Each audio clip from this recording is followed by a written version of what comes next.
Good day everyone. Next step in building our drone is connecting the GPS to our drone. The GPS, as we discussed, helps in guidance and autonomous navigation of our drone. Let us look at it. How do we connect the GPS to our drone?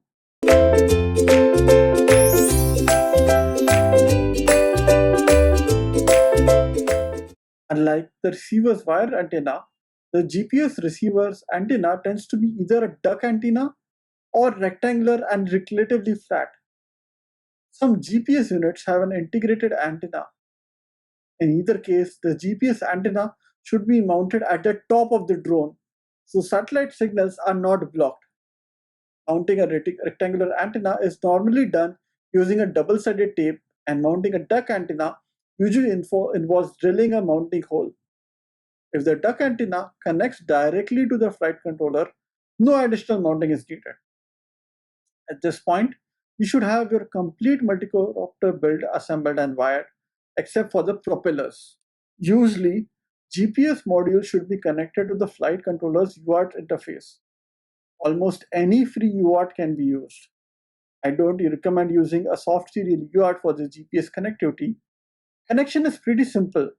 Just connect GPS TX to FC, flight controller's RX, and GPS RX to flight controller's TX. As you can see in the picture, it's an example of how it is connected.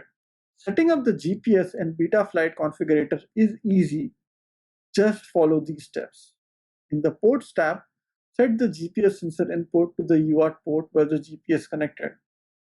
You can select any value in the baud rate drop-down list, but the 9600 value results the slowest and the 115200 is the fastest communication rate. The FC takes less time to acquire the coordinates.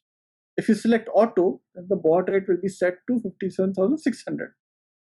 In the configuration tab, enable GPS feature. Set the auto band baud and auto config to on. Select the auto detect the ground assistance type. There are two most popular GPS module communication protocols, u-blox and NMEA. Wait-in GPS uses u-blox protocol by default. Try each of these protocols if you are not sure which protocol is used for your GPS module. If everything is set correctly, GPS module is working and the flight controller is communicating with it. Then you should see the active GPS icon in the configurator status bar.